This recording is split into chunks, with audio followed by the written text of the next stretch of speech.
Coming up on Tech News Weekly, it's me, Jason Howell, and Mikah Sargent. We welcome Rene Ritchie back to the show to talk all about Apple's new devices, all running Apple's M1 chip.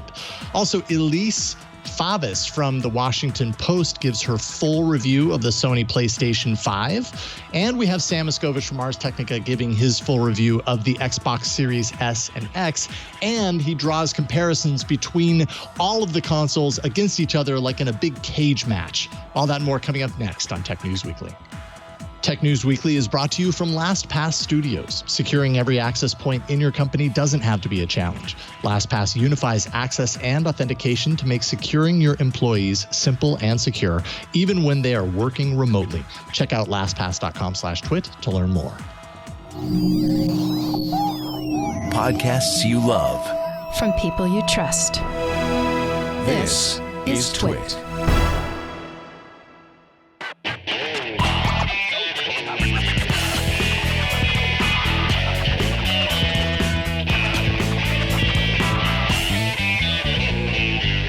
This is Tech News Weekly, episode 159, recorded Thursday, November 12th, 2020. This episode of Tech News Weekly is brought to you by LastPass. Give your IT and security leaders control of password security with the award-winning LastPass. Visit lastpass.com/twit to find out how they can help you. And by IT Pro TV, get professional IT training with the experts. Visit itpro.tv/TNW for an additional 30% off all consumer subscriptions for the lifetime of your active subscription. Just use code TNW30 at checkout. And by Manscaped. Get the Manscaped Performance Package. It's the ultimate men's hygiene bundle. Get 20% off plus free shipping at manscaped.com/twit. Hello and welcome to Tech News Weekly, the show where every week we talk to and about the people making and breaking the tech news. I am one of your hosts, Mikah Sargent. I am the other one, Jason Howell. How's it going, Mikah? Oh, it's going well, Jason. As well as it can possibly go, I think. How about you? Doing okay. I'm excited for today's show because we've got it's definitely more of a consumer-focused episode, but we've got people who know what they're talking about some really cool items, gadgets that are top of mind in the gadget world right now. And yes. I'm looking forward to it. That's a perfect segue to talk about people who know what they're talking about when it comes to this stuff. Apple just held its Apple Silicon event where it announced 3 new Macs. Leo and I covered the event live, and I am excited to say, given that he didn't get all of his explanations and answers and nerdiness out on MacBreak Weekly, we are joined by Rene Ritchie here on Tech News Weekly. Hello, Rene. Hello, Mikah Sargent. Always an honor to be with you. And with you, sir. So let us just get rolling. Kind of going into this event, I think that people who pay any attention to this knew that this was going to be Apple's Mac event, and it kicked off pretty quickly. I mean, we just got right into the nitty-gritty of it pretty fast. So let's start with Apple's M1 chip. What is it? How does it compare, as far as we know, to the A14? And kind of what does this speak to in a larger context of where Apple is going with its Mac computers? So I think to just be slightly nerdy about it, the M1 is sort of like an A14X Plus. So if you took the A14 and the current iPad Air and the iPhone 12s and you souped it up the way Apple usually does for the iPad Pro, you add 2 more of those Firestorm high-performance cores, 4 more GPUs. They do have a lower-end model with 7, probably just to save costs on binning the chips, but they're 8 GPUs. And then you add some Mac-specific stuff that makes hypervisor virtualization faster, stuff that makes Rosetta emulation faster, Thunderbolt controllers, just the Mackety Mac stuff. And then you basically have M1. So it's Apple's latest generation IP, their latest generation silicon, just purpose built for the Mac. One of the things that they touched on a lot that I think people might wonder, and something if you go to Apple's website and you go look at the Macs, just like they do, I think, in the mobile space, in the iPhone and iPad space, is talk a lot about ML, machine learning, and the neural engine that's built into this. Can you talk about how that translates to a user of one of these things. I buy a Mac Mini, and I know it's got these, this neural engine built into it. What does that mean in terms of the apps that I'm using every day, or the apps that I use sometimes as I'm going about my Mac browsing? So sure. So once upon a time, just the GPU, the graphics processing unit, would have handled all of this. It would just sort of been a generic ability to crunch large amounts of data. But what Apple started doing, what a lot of people started doing, is making these dedicated neural engines to process machine learning in an optimized way. And Apple actually has the machine learning, the now 16 core Apple neural engine, the ANE, and they also have machine learning accelerators on the CPU, and they have something called a neural engine controller that decides whether it's actually the GPU still, or the neural engine, or the machine learning, which is sort of like small cores for machine learning on the CPU. And it just means anything that requires what we would call artificial intelligence, but it's not really. It's like those smart Photoshop filters that can turn black and white pictures into color, or can smooth out JPEG images, or can take a small resolution image and scale it up without it becoming all blocky, or can do like computational photography so our pictures look better, or computational audio so the speakers sound any better than the atoms themselves give them any right to. It's basically about enhancing all the bits in our world. Got it. So, that makes it pretty important. Let's talk about the machine that tends to be, or at least tended to be, Apple's big, most popular machine. I remember in college seeing everybody and everyone having a MacBook Air, and many journalism outlets having MacBook Airs as the device that they gave to their journalists, that they gave to their writers and everybody else. So we've got a new a new MacBook Air, and it's fanless, which is really interesting. Yeah. What all has changed about the MacBook Air, and what does the M1 kind of change about this new MacBook Air? Yeah, it's really, I think this is one of the ones that interests me the most, because the original MacBook Air was sort of like this experiment in Steve Jobs's, manila envelope. But the second generation one was famous. It changed the way we looked at Ultrabooks forever, and it had a full-size Intel chip in it. But the more recent models have used the Intel Y series, which I've never really liked because they're far too power constrained. They don't take a lot of power, but they don't produce much performance either. And what Apple's doing with these is, because the M series performs so well, they're able to drive this machine without a fan. It's the same M series chip, the same M1 that's in the MacBook Pro, that's in the Mac Mini. The only difference is there's no active cooling. So it won't run at peak frequencies for as long. It'll ramp down faster. So it's like a rendering video. Day-to-day things like opening apps, surfing web pages, that'll be exactly the same performance as a MacBook Pro. Rendering big graphics, it'll slow down a bit over time. But it'll also give you like 50% more battery life on the MacBook Air, which is this huge gain. Like, not only is it better performance, but it'll give you 50% more battery life. And who doesn't want that? Right. More battery life always. So we've got the MacBook Air, and then we've got the Mac Mini. Kind of, while we didn't know if we were going to see a Mac Mini for sure at this event, it was kind of rumored that there would be a MacBook Air and then the 13-inch and 16-inch MacBook Pros. I was not surprised to see the Mac Mini per se, because as Apple was trying to show the new Apple Silicon way of doing things, they shipped out Mac Minis to developers with, what was it, the A13 chip inside? A12Z. Oh, A12. Yeah, that's right. A12Z. We went even farther back. So what has changed about the Mac Mini, and does this become even more of that sort of home theater, home server, computer, or less of that? Kind of, how does the M1 help or hinder that experience? So this one is actually a little bit of both, because it is a step forward in terms of its moving to Apple Silicon, but it's a step back in terms of the last even though Apple didn't update the Mac Mini regularly, it was kind of atrocious how little attention they paid it. But this version is very similar to like a MacBook Air style Mac Mini. It has only 2 Thunderbolt ports because the current M1 only supports 2 Thunderbolt ports, and it's gone back to silver to show you that this is not the Pro version of the Mac Mini. The Pro version gets the space gray color. So I think this is sort of meant to be that traditional Mac Mini, the one that if you just want to add a Mac, if you're a developer, you just want to plug one in, you want to do something for home theater, like you said. My guess is when we get M1X or whatever Apple calls the chip that goes into the eventual iMac and 16-inch MacBook Pro, there will be a new Mac Mini Pro in space gray that is more attuned to high pros and server workloads.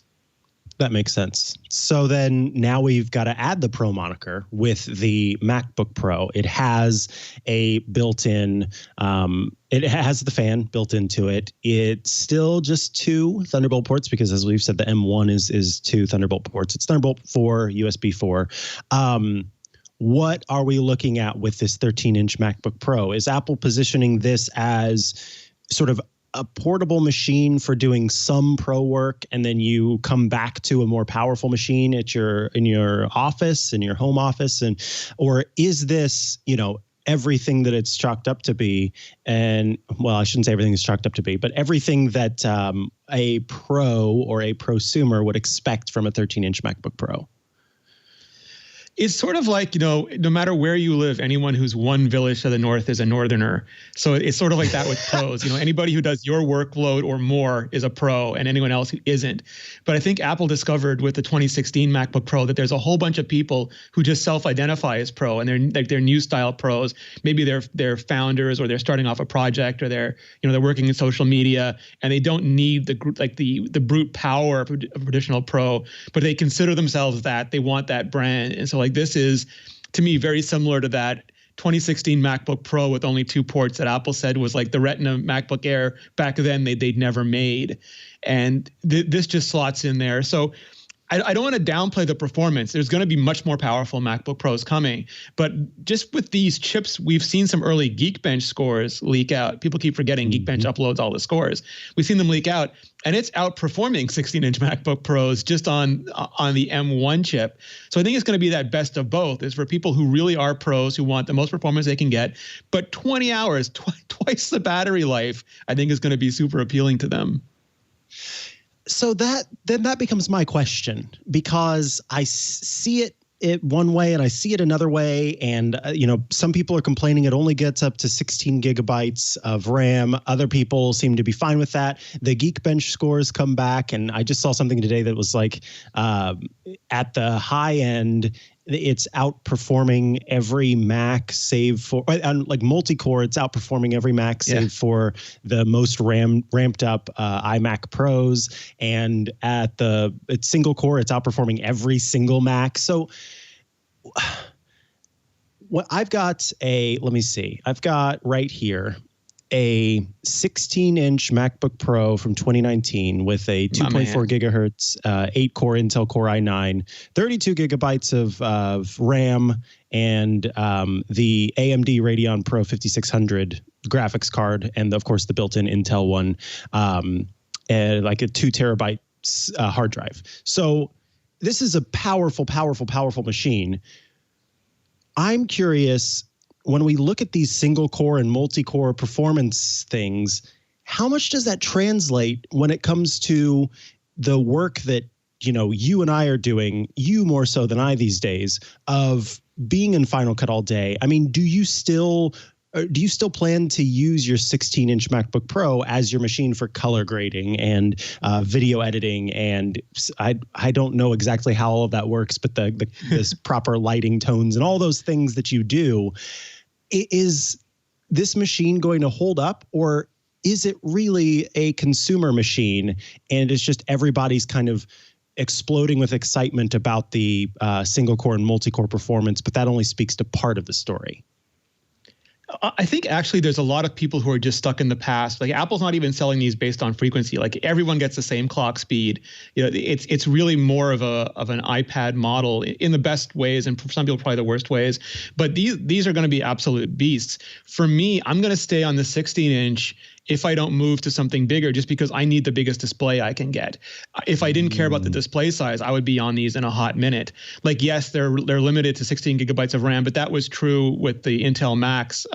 If they needed to use LPDDR4, the low power memory, and that's what Apple's using in these Macs, so they have the same limitation. You can use more power hungry Macs, but then you hurt the battery life, and that's not the goal of this round of Macs. These are supposed to be ultimate battery life machines, and if you don't care about that as much, you care about ultimate power more, you'll get one of the next generation Pros, like the 16-inch that does use slightly more power hungry parts. So I think people are getting in their own way thinking about this. These are going to run, especially Final Cut. It's going to take Adobe a year or two to port everything over, but especially for Final Cut, the only job that Apple's engineers had was to make these machines run as fast as possible, given the constraints of the computer's casing and the laws of physics and time. Time and space were their only limits. So they're going to be faster than anything we've ever experienced before. All right. Well, that kind of clears it up then. Although these two displays, if I'm not mistaken, you'll have to correct me if I'm wrong on the MacBook Air, but the MacBook Pro has the P3 wide color display, correct? And I think the MacBook Air does? They both do now. Yeah, they both do now, except the MacBook Pro is still 100 nits brighter.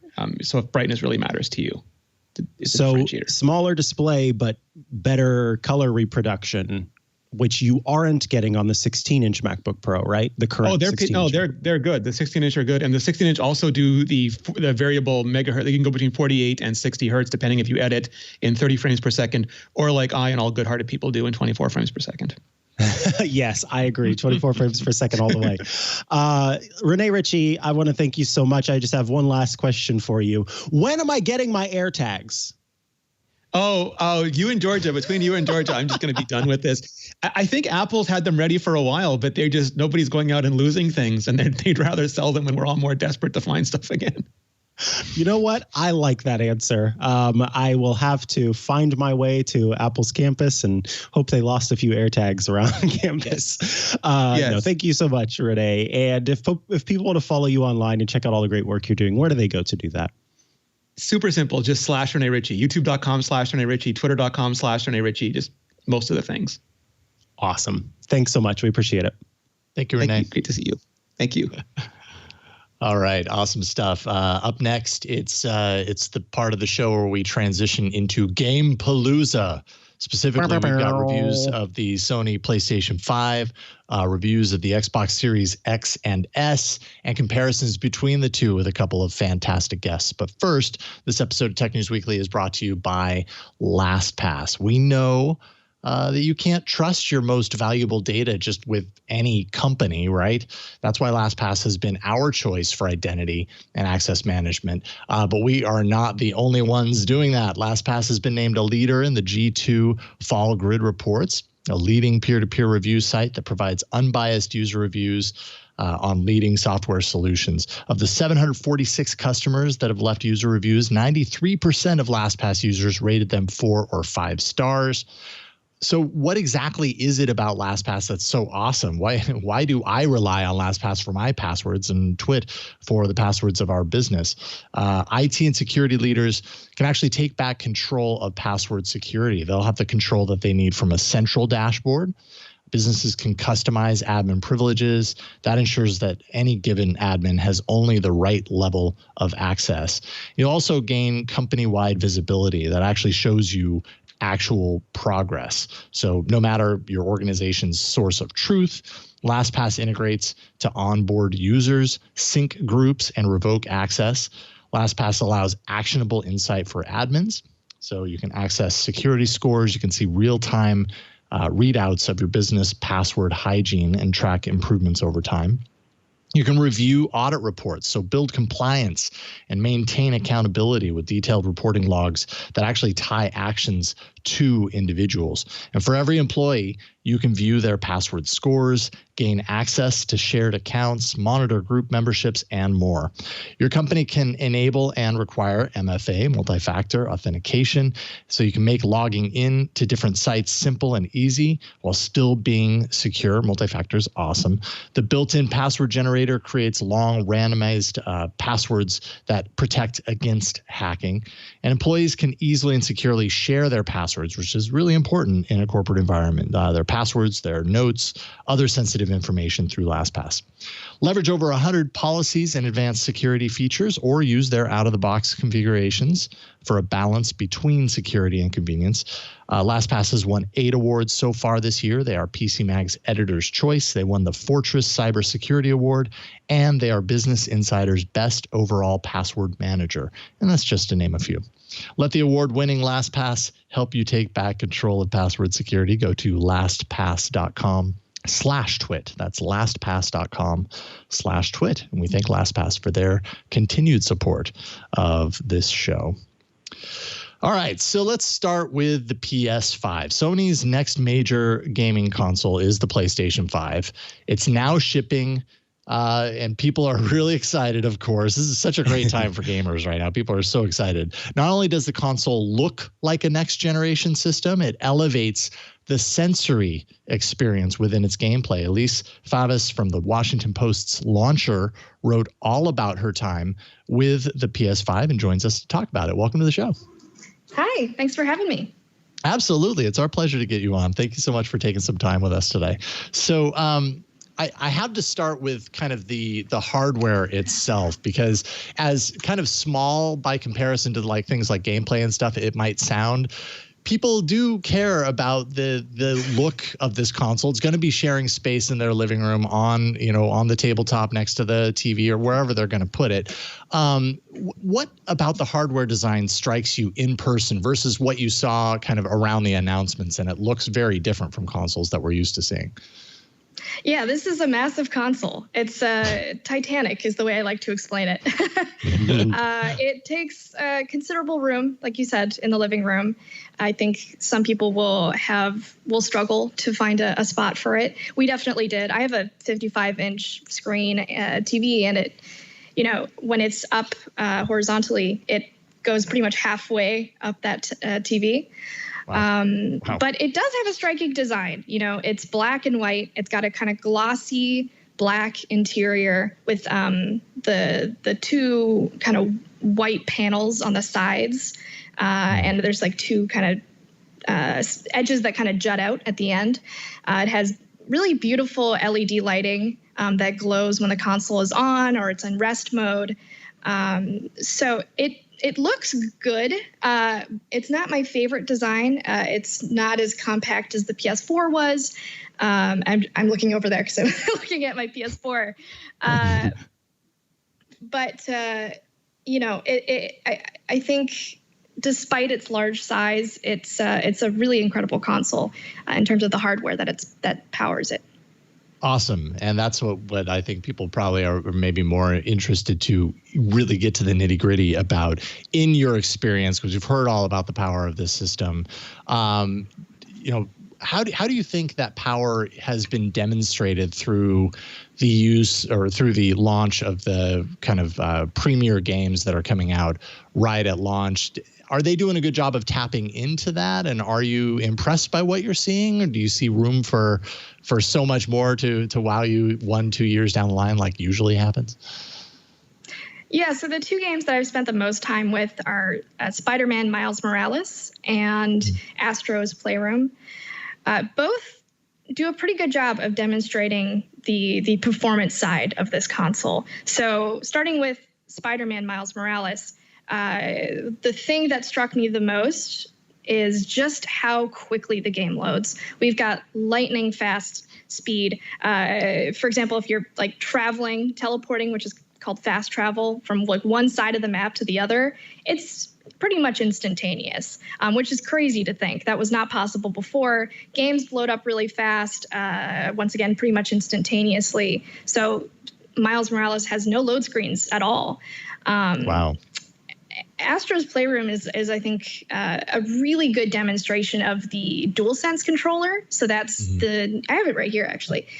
So this is the new controller for the PS5. It looks similar in some ways, like the button structure and the PS5. There's a PlayStation button right in the middle to start your console and things like that. It's similar in layout to the previous controllers.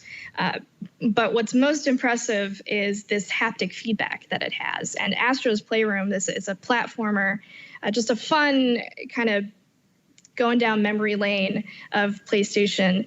And it does a really excellent job of just showing that feature. So for example, when I say haptic feedback, it's a more sophisticated sense of vibrations and sensations in comparison to like what the DualShock 4 controller was capable of. So you can feel like the pitter patter of rain, falling down on your head, or walking along sand, metal, or just the ground is all going to feel different in the palms of your hands.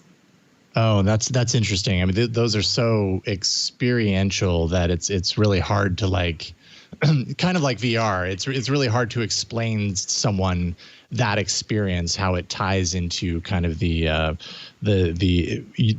player's involvement in the game and immersion into the game until you probably, I have to imagine, have one of those controllers in your hand and you feel the dragging of metal. However that feels like, I don't know what that would feel like on a controller. Speaking to some of the developers, especially first party like Sony developers, Insomniac, for example, who created Spider-Man, they struggled with that. They struggled with the marketing side of that. During the pandemic especially, we're all stuck inside. We're not going to malls. We're not going to conventions. So they didn't really have the same chance that they normally would to market this controller and put it in the player's hands until really the console shipped today. Yeah, indeed. Well, one thing that the controller does have for it is, like the console itself, it looks so different that it's almost, at least to me, it's inviting in that sense. And so if people can't really actually get it into the palm of their hands to test it out, at least there's another kind of way to draw on that really does work online, when people are reading about it. What about the visual experience here? Because we've got ray tracing in gameplay. And that ties in, of course, that probably makes a difference depending on the settings inside of the game or what type of screen you're viewing this on. But how did that impact the gameplay for you? Sure. Going back to Spider-Man Miles Morales, that's just the game that I've been using as a benchmark mostly for these kind of technical tests. Sure. But so Spider-Man Miles Morales comes with two different modes. You've got fidelity mode and you have performance mode. So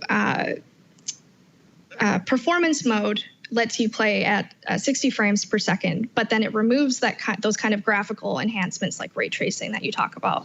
Whereas fidelity mode is at 30 frames per second, but I definitely think that is the best way to play the game because you get all those incredible VFX and graphical fidelity that the PS5 is able to do. So when we're talking about ray tracing, the thing that you'll really notice the most is just how much more environments pop and how much more depth they have. Shadows are just like more well cast. Sunlight shining in from windows looks more real.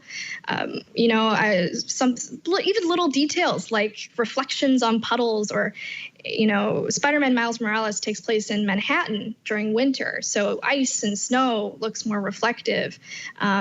These might sound like small details, but putting that all together in an environment, it looks really good.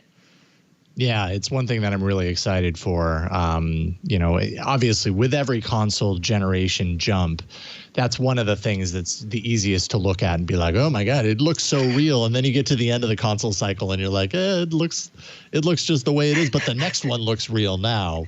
Right. So it's kind of exciting when you're at the beginning of that cycle because it's very eye-opening and awe-inspiring. What about audio? I know that we've got the Pulse 3D wireless headset for 3D audio, and I'm an audio buff at the same time. Like sometimes I feel like these things can be very gimmicky when it comes to audio effects, especially in a headphone environment. What was your experience there?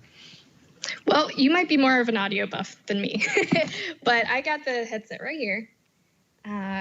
I had a pretty good experience with it. And it's not just the headset. There's an engine inside the console called Tempest. This is a new audio engine that allows for basically directional audio.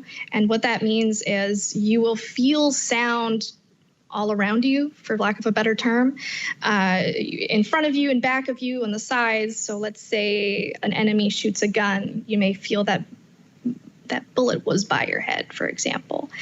It depends on the game. There are moments in Miles Morales that were neat, but it seems to be much more apparent in Demon Souls, which is what I started playing yesterday. But for an example, even in Miles Morales, when you're like swinging through the city, with your web powers, what was cool is like as your arc lowers closer to the ground, you can hear the sound of like horns and people passing by more so than before. Or like I said earlier, bullets or even projectiles being launched to you, you'll feel that come by near to you. That's cool. Cool. I want to definitely experience that then. Another thing that I'm looking forward to that I'm happy to see that suddenly there's this renewed attention to is backwards compatibility. I do have the PS4 downstairs and a number of games for that. So what was your takeaway? Because it sounds like you've got a pretty large library of games for the PS4, like pretty solid backwards compatibility moving up to the PS5. Yeah. It's not perfect. Right. But looking at the PS4, Sony said there was only about 10 games that are not backward compatible, and those are small titles that even I didn't really know about. So most people I think are going to be happy with being able to play their PS4 games from the disc or from their downloaded library. You can't play earlier generation games, so PS3, PS2, PS1. Some of those are possible through PlayStation Now, which is the cloud-based streaming service that was also available on the PS4. But of course, that depends on your internet connection, and there have been latency issues for a long time. So usually people don't turn to PlayStation Now, and I wouldn't recommend it. But if you have no other choice, sure. But I think in comparison to Xbox, PlayStation does have a less robust answer to backward compatibility, because on Xbox you can play several previous generations as well on Series X. Mm-hmm. Yeah, interesting. Well, this is all awesome news for a PlayStation fan like myself. I don't have one ordered yet, but I'm sure I will at some point. Let everybody kind of deal with the initial growing pains of a new console and buy maybe early next year or something. I don't know. But Elise Favis writes for Washington Post's launcher. That's washingtonpost.com/video-games. Is that the best way to get there? Launcher.gg is actually the best way. Yeah. Perfect. There we go. I'm happy I asked. Elise, if people want to follow you online, where can they find you? You can find me on Twitter at Elise Favis. That I tweet a lot, so you'll find me there. I share a lot of my articles. Right on. Thank you so much for carving out some time for us today, Elise. It's nice to meet you and a pleasure talking with you. Great meeting you too. Thanks for having me. All right. Take care and have fun with the console. Bye. Thanks. Bye.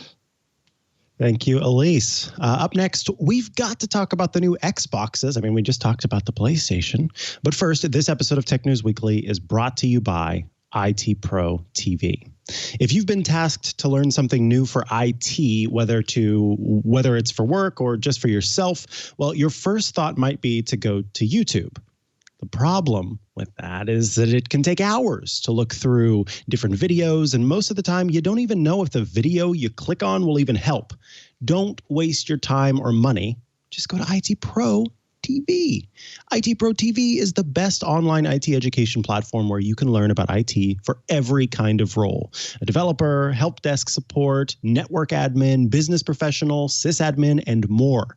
You will find exactly what you need to learn with IT Pro TV, and even better, they'll make it fun. Earn full IT certifications through IT Pro TV's online IT training courses. Learn new skills with top-rated IT training videos led by expert IT trainers. IT Pro TV has more than 5,800 hours of IT training and 375 combined certifications, so you know you're getting the best IT education around. Whether you're a manager of an IT team or an individual looking for more IT skills, IT Pro TV has the professional training you're looking for. They are the official video training partner for CompTIA. They also provide Microsoft IT training, Cisco training, Linux training, Apple training, security, cloud, and more. Oh, also, check out their podcast, Technado, with Don Pizzette featuring industry guests and IT news recaps for a deeper dive into the IT realm. IT Pro TV is focusing on Cert Nexus certifications for November. Learn more about getting certified as a CyberSec first responder, a cybersecure coder, or certified Internet of Things practitioner. I might have to check out that last one. Interesting. There should be no question. IT Pro TV is the first and last place you need to go for IT training. Get a professional IT education the right way. Go to itpro.tv/TNW and use code TNW30 to receive 30% off all consumer subscriptions. That's itpro.tv/TNW and use code TNW30 for an additional 30% off for the lifetime of your active subscription. IT Pro TV, build or expand your IT career and enjoy the journey. Thanks so much to IT Pro TV for sponsoring Tech News Weekly. Indeed. Thank you, IT Pro TV. And in the other corner, it's the smoking hot Xbox Series X and S, either smoking hot because it's totally awesome or because it's literally smoking. There are reports of that, which also started shipping to consumers this past week. Joining us to share his review is Sam Machkovech from Ars Technica. Welcome back, Sam. Hold on. I'm ripping a sweet bong hit off of my Xbox Series S. You're not supposed to do that. Microsoft even tweeted, don't vape into your Xbox. They tweeted that you should vape from it. I think that's what they said. I'm not good at that sort of stuff. I'm really not a bong critic. I'm more of a game critic. But yes, if you notice right here, unlike the person from the Washington Post who came on, probably could not hold their brand new console up in the air this conveniently. This is the Xbox Series S, much smaller than PlayStation 5. There's photos that I took of just how much smaller this thing is. This is the $300 box that launched a couple of days ago, right alongside the Xbox Series X, which is a chunky cuboid, but is itself smaller in total volume than PlayStation 5. But yes, three consoles in 1 week, but Microsoft put 2 out this week, which is kind of insane. You must be super buff because when you're holding that up, it just looks like nothing to you. You're just like, yeah, whatever. Yeah, this is really, it's my only workout in the COVID area. Yes. Right, that and VR. So let's start with the differences between S and X specifically. And I mean, we've talked about the differences on the show, but specifically what I mean is in your experience, having played both, someone grabs an S, are they likely to regret that decision based on what you've experienced playing with both? A little bit. It is mostly an incredible downscale. Now, this is an engineering triumph that what they packed into this box, essentially what they looked at is video games only require certain stuff to run at 1080p, essentially the TV resolution most people have. And then all of the extra bells and whistles that keep coming up are a little better suited for more pixels as opposed to different stuff in the gameplay. So this little guy right here downscales certain things like RAM and processing cores on the GPU, things like that.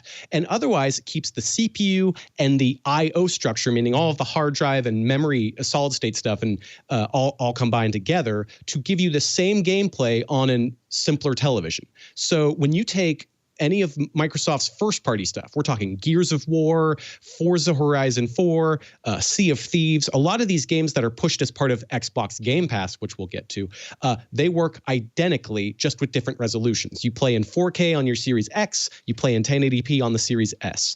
So you pay $200 less and get essentially identical performance. However, there are some games that have shown differences. Only one I've seen so far that has been resoundingly concerning, which is Assassin's Creed Valhalla, which is on every console. It's on Stadia, it's on PC. I think it's on Ouya. But point being, it runs at a different frame rate, meaning you get 60 frames a second on Series X, which is awesome, and 30 frames a second on Series S. Now, that's not the end of the world. Still a totally playable game.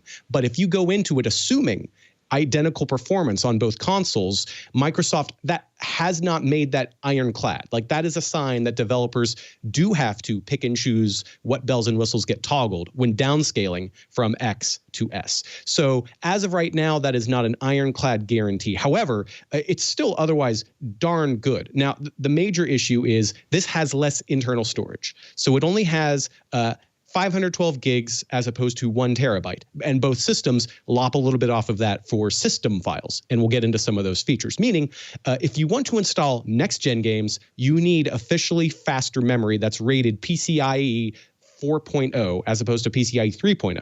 Now, that's a whole lot of gibberish, but bottom line, faster memory speeds means next-gen performance, and you can't just plug in a backup drive to play those games. So with only so much space on this, if you want to play the new Call of Duty game, that's almost half of the internal memory, and additional memory is going to cost you no less than $220 for a 1 terabyte stick.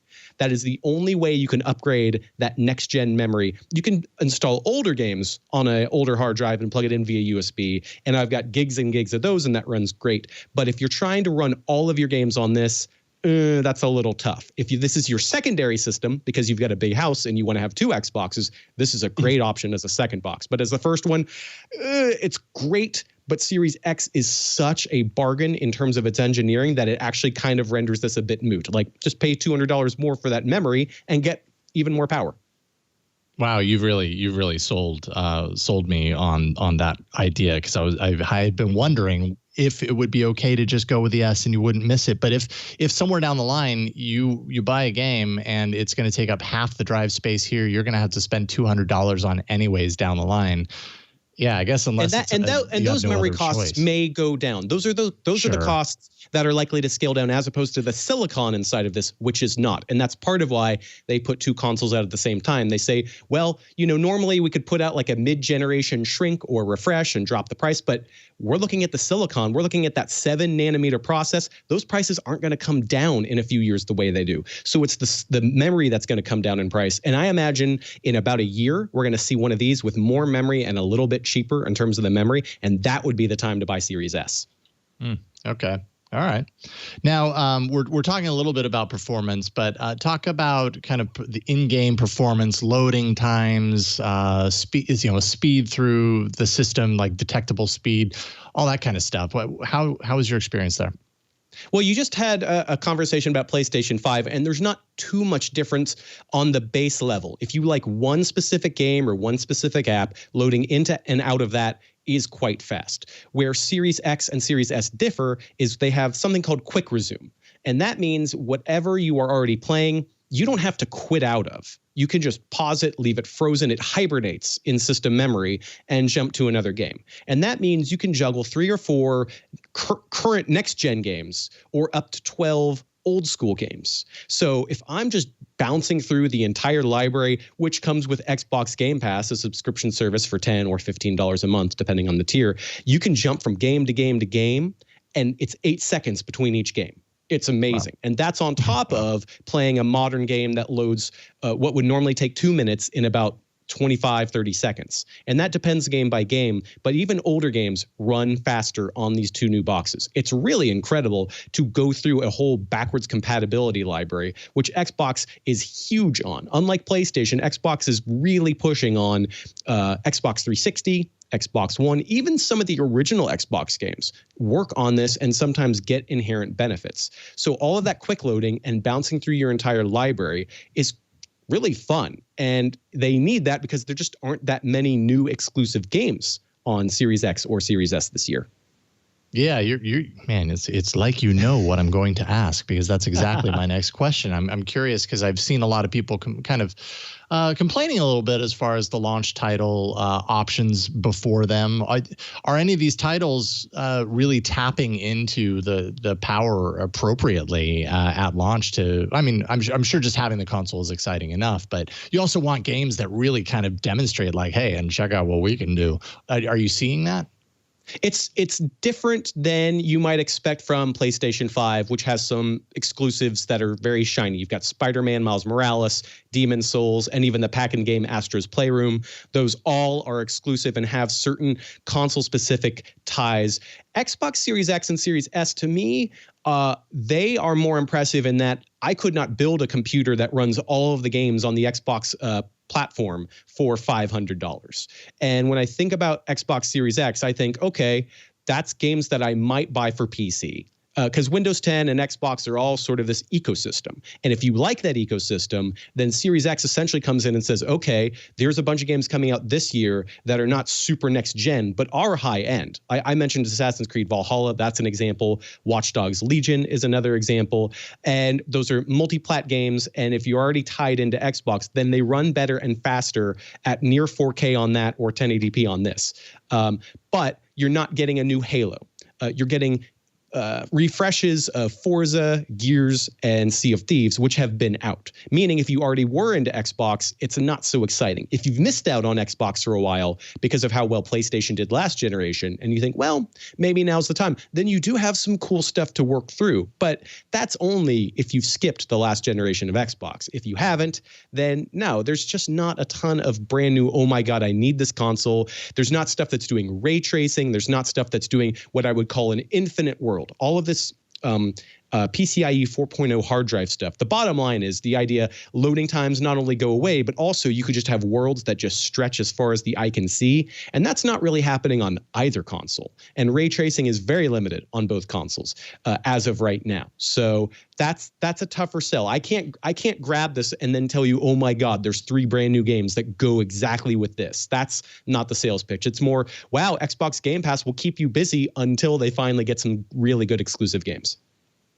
Something to look forward to, but I can't help but also feel like that's a little bit of a missed opportunity. At least one title, have at least one title that's like, and check out the future right now. Not only that, they canceled Halo. Well, not canceled. I'm so sorry. They delayed Halo Infinite because of they had a reveal video and it just did not look finished. And the community shouted that out and they're like, yeah, we should maybe delay that. But also they have Microsoft Flight Simulator, which is a PC exclusive, and it's gorgeous, and it would have been beautiful on Series X. And there's Minecraft Ray Tracing Edition. That's on PC. It's a beta that's part of an NVIDIA promotion, but it should work with the AMD architecture inside of these new consoles. And that would have been wonderful for them to say, listen, you've played Minecraft, but now it's Minecraft with incredible ray tracing effects. And I'm not kidding. If you don't give a crap about ray tracing, seeing it in Minecraft running at a smooth rate and seeing the worlds just glow, the things that you build glowing with reactive light, no matter what time of day, no matter what weather, and all of these things, it would have been that simple, and they didn't get it done. So that to me is kind of shocking. Yeah, indeed.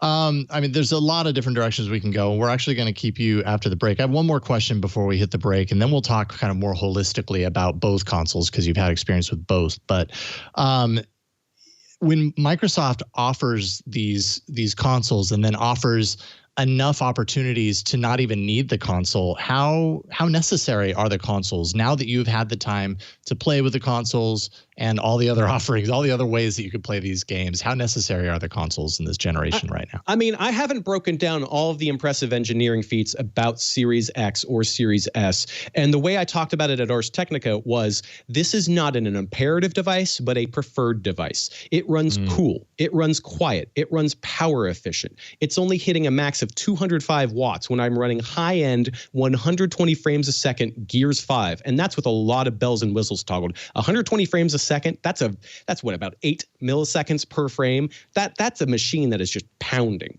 and it looks incredible and it feels really good playing online when a game reaches that threshold. So when I have an ecosystem of choice within Windows 10 and Xbox, which by the way was Phil Spencer's big move when he took over as leader of the Xbox division at Microsoft. Essentially, he said, we don't care how you play so long as you're part of Xbox. And so to me, Series X and Series S are an invitation to that whole philosophy and say, our engineers busted their butts to get these down to $500 and $300. There's no way you could build a PC to play games at this power. And then also works great as a living room box for your favorite media streaming apps. Those do some quick resume tricks as well. You can switch between Netflix and Disney Plus back and forth. It's only two, but sometimes you like to switch back and forth between two video apps. And you can do that on this, and you can't do that on PlayStation 5. So that's what it is. Not imperative, but preferred. Interesting. I think we're going to take a quick break here. Now that you've heard about the new Xbox and the PlayStation, we're going to compare the two. Who will come out on top? Well, we'll figure that out. Before we do, though, let's take a quick break to tell you about Manscaped, the company that wants to help you and your hygiene. Look, we are living in a very interesting world. And I think Leo and I have talked about this before. When we do eventually emerge from our hibernation, we should come out feeling fresh and ready to take on the world. And one of those things that's important is hygiene. And Manscaped wants to make sure that not only are you taking care of stuff below the belt, but also above the belt with your nose, thanks to the new performance package that Manscaped offers. So have you ever, had photos taken when you're out and about and you sort of zoom in on yourself and you realize that you didn't take care of those little hairs sticking out of your nose? And you're like, darn it, I thought I was fly. I thought I was looking great. Well, I can understand that, but there's a way to help with that, and that's Manscaped's Performance Package. It's the ultimate men's hygiene bundle.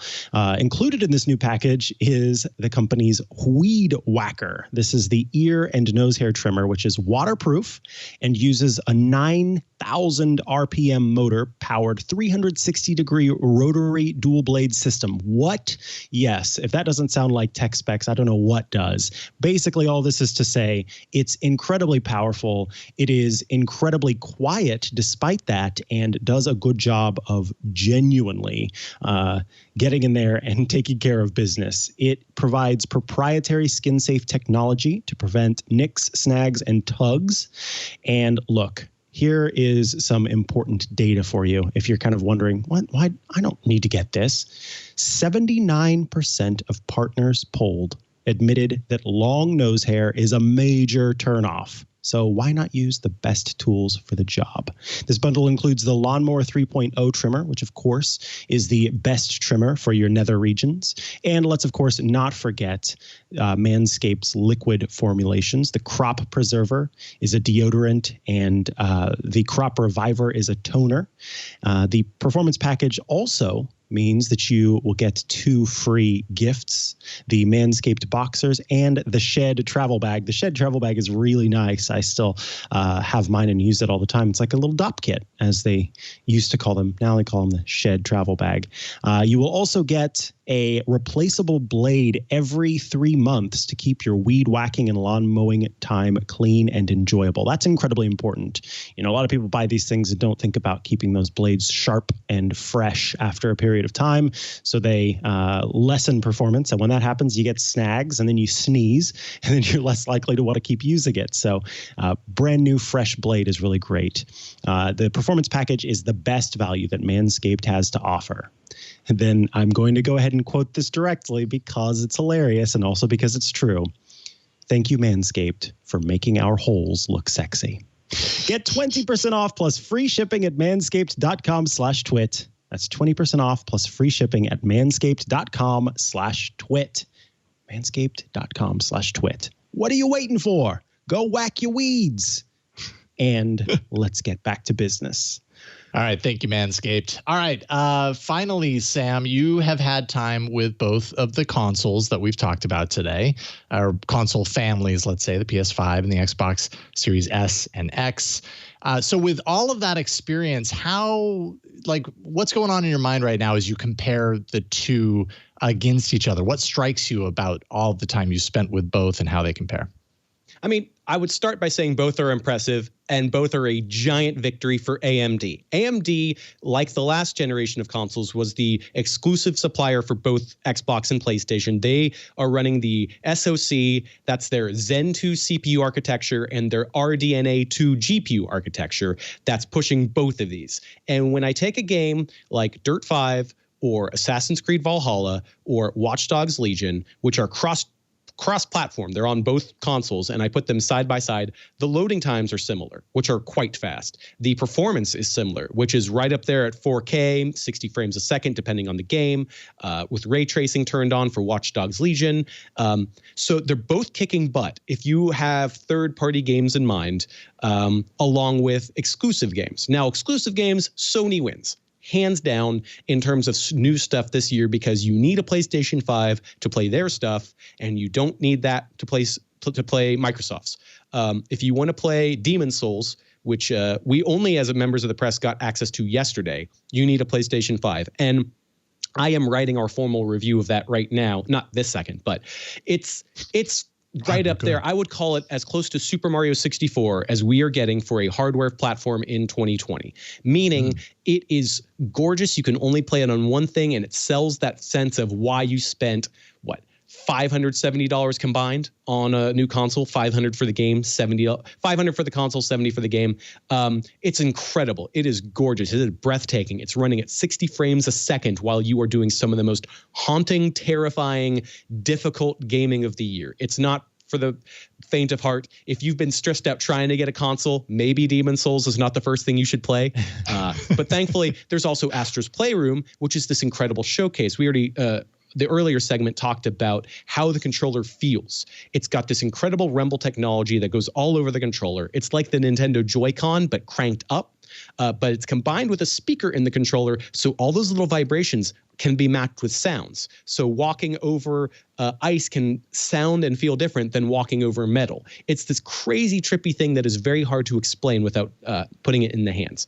So Sony has that. But again, Xbox has this incredible library. I have been invested in Xbox for years. I have a bunch of last generation stuff. And when I put those games on Series X, they load faster, they benefit from quick resume, and they have a thing called auto HDR, meaning if you have a relatively new TV set with HDR, Dolby Vision, any of these luminance and color information that gets pumped up, you end up with older games looking more dramatic. There's a game called Geometry Wars 2, came out years ago. It looks kind of dinky, it's arcadey, but with auto HDR, the deeper blacks and the brighter brights make this sort of Robotron style arcade blast look next gen. And it costs nothing. It doesn't add any processing weight to the system. It just works. You put it on for an older Grand Theft Auto, for an older arcade game, whatever you want to talk about. Even Banjo-Kazooie from the N64 runs on my Series X with this fancy auto HDR thing and blows my mind. So it's a weird sort of juggling there. You can convince yourself if you buy either of these new systems that you made the right call, because each has its own interesting perk, and there's no clear, oh my God, this is definitely the winner. And I think that's great news for anyone who wants to spend $500 this year on a brand new console. Oh, heck yeah. It's not a small price to entry necessarily, but people who are buying it obviously have good reason to be excited about it. One thing we talked about a little bit when we were talking with Elise, and I don't know that we've mentioned it much with the Xbox conversation, is kind of the media, using this as a media box. But back in the PS3 days, I had been out of gaming for years and years, and I got the PS3 primarily because I wanted a media box, and that's mostly what I used it for. PS4, I kind of transitioned and started playing a whole lot more games again. But so media experience is pretty important on these devices. They're not just used as gaming systems. They're also used as kind of like home entertainment center consoles, essentially. So, in your experience, is one better than the other? Does one do it in a better, more more unique way, or what do you think there?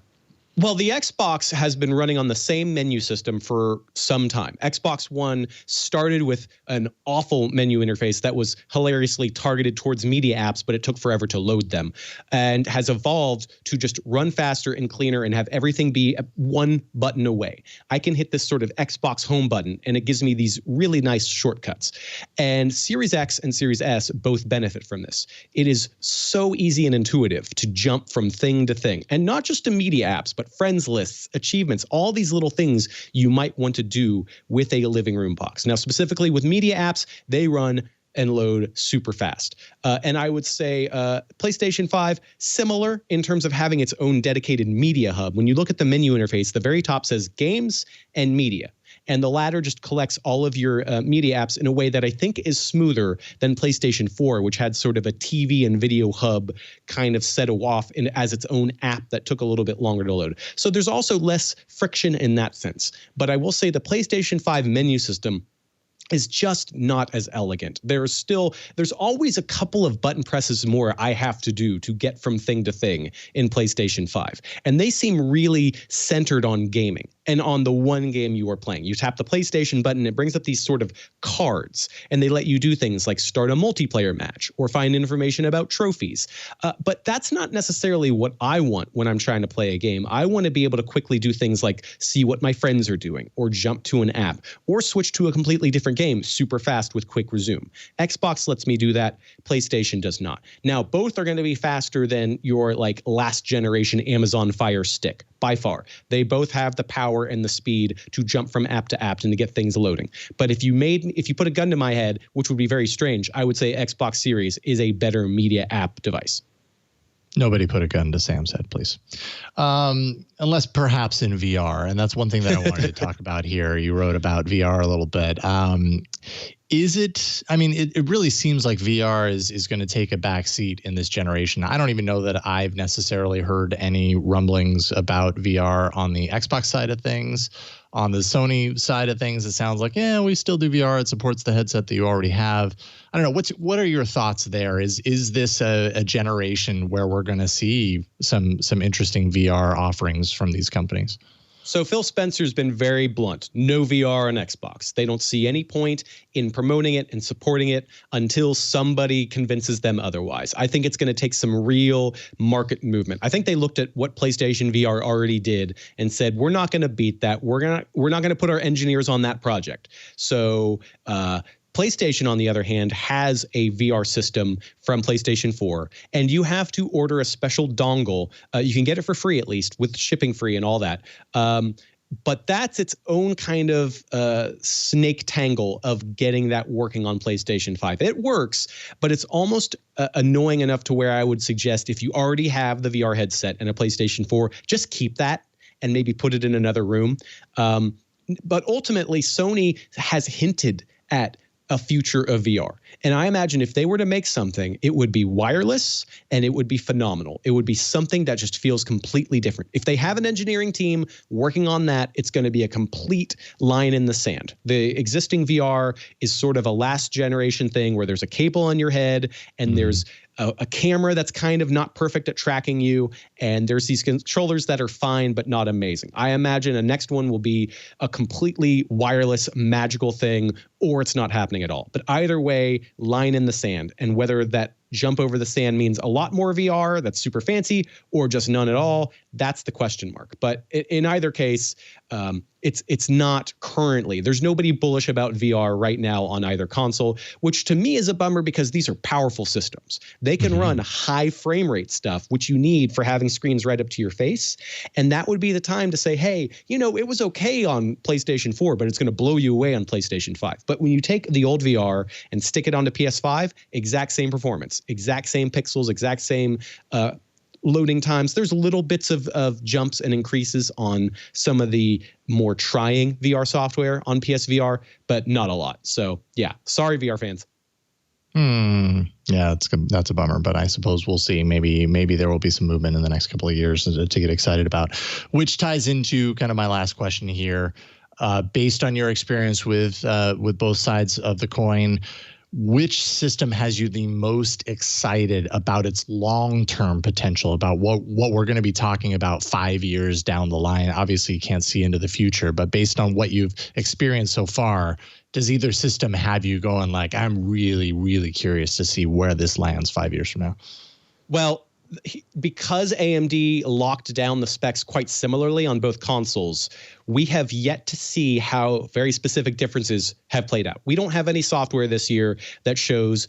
Xbox has said very loudly that they have the full RDNA 2 architecture power on their chipset, while Sony has kind of tweaked their stuff into an emphasis on different aspects. Long story short, it seems like PlayStation 5 has faster memory loading, and Xbox Series X has faster graphics performance. So where does that really blast off? Do we get infinite worlds on PlayStation 5 that we don't get on Xbox because the loading on PlayStation 5 works so much better? Do we get just an incredible tour de force of ray tracing on Xbox that can't happen on PlayStation 5? That is not currently clear. That being said, both sides have incredible first-party potential coming forward. Xbox has been buying up studios. They've been putting together games in secret for years. We hear rumors about a bunch. We've already seen reveals of a new Forza and a new Fable and Halo Infinite. Maybe it'll be good. I'd like for it to be, but that's been sort of a woe-filled development cycle. We don't know. PlayStation, meanwhile, we've seen teases of Gran Turismo, Ratchet and Clank, God of War. So essentially, both camps have war chests full of future games, and both pieces of hardware have the power to run them in ways that will blow us away. And Demon's Souls, to me, is a clear sign that when a game is focused on a single platform and is pounding away at these special system architecture things, especially that high-speed memory, that we're going to see special things from both sides. So really, it's going to be kind of a console war thing. Do you like those Microsoft exclusives? Do you like those Sony exclusives? Then you kind of want to go with either of those sides and then really enjoy the third-party fruits in between. I got to add, though, Microsoft has done something clever with Series S. Now, I said it has some issues in terms of being the ultimate purchase, but let's not forget, the Nintendo Switch still costs $300 for its home version. Now, that lets you also take it portably, but $300 for a Switch versus $300 for Series S, it's not even a question of which runs 3D games better. You can take Doom on Switch and Doom on Series S.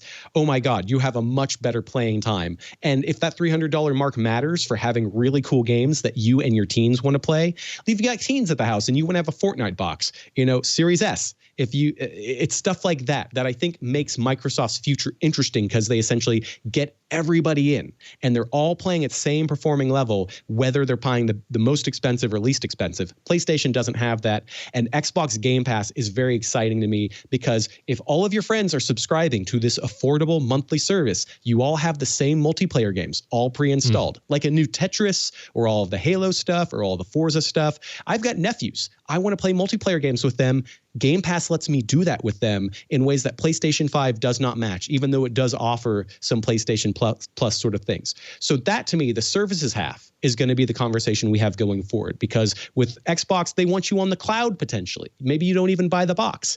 They want you to play Xbox no matter what. And while the shiny box is interesting this week and all of the pre-orders and all the people lining up to buy stuff, it's really that sense of services, of Netflix style gaming, that's going to drive the conversation going forward. And if Xbox wins on that account and gets more people buying and playing on Xbox, no matter what device they purchase, and that means I have more people to play games against, that could be the thing that turns the tide more than processing exclusivity.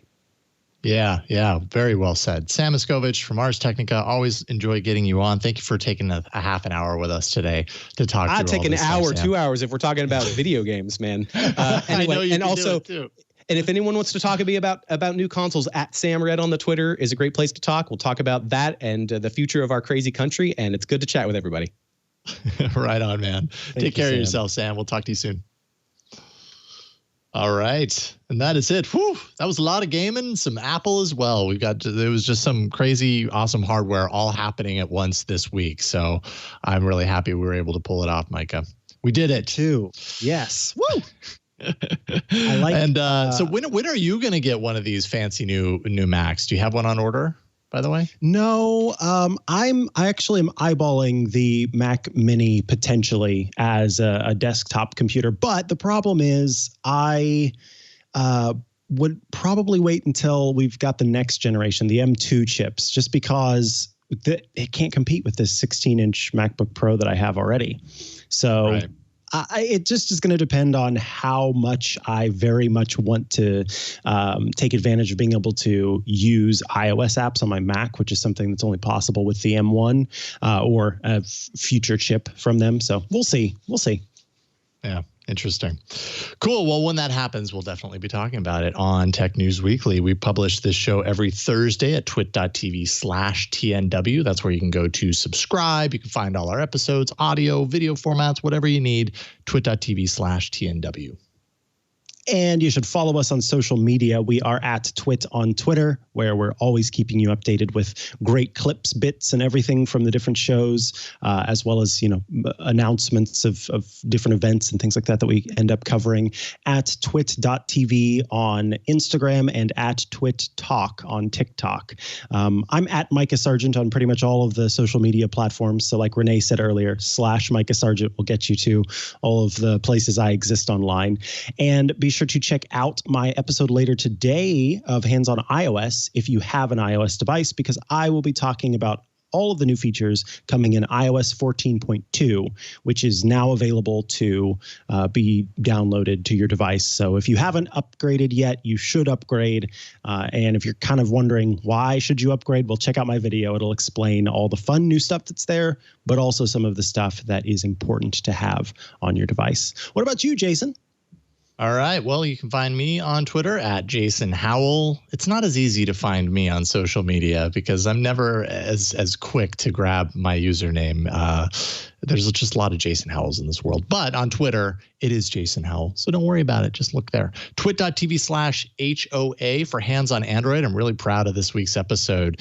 I am not very happy about Google Play Music going away. And so I wanted to basically own my digital cloud locker of music instead of relying on Google to host it. I don't like how they do it in YouTube Music, so I used Google Takeout to pull out my music. I had to do a bunch of formatting of all that music to make it Plex happy, and then got it working in Plex for PlexAmp. And I have the whole process already published and on the site, twit.tv/HOA to see how you can do that too. Big thanks to John Ashley for all the work with the show that he does every single week. Also, big thanks to Burke in the studio for helping out. And thanks to you for watching and listening. We couldn't do this show without you. We'll see you next time on Tech News Weekly. Bye, everybody. Goodbye. Hey, what's going on, everybody? I am Ant Pruitt, host at TWiT TV. Got a question for you. Have you gotten tired of how bad your photos are looking every time you post them to Instagram? Better yet, have you gotten yourself a new camera and you can't quite figure out why the images just don't look that good? Well, I have a solution for you. It's my show, Hands on Photography. Each and every Thursday, I sit down and share different tips and tricks that are going to help make you a better photographer and a better post processor. So subscribe today at twit.tv/hop to learn more.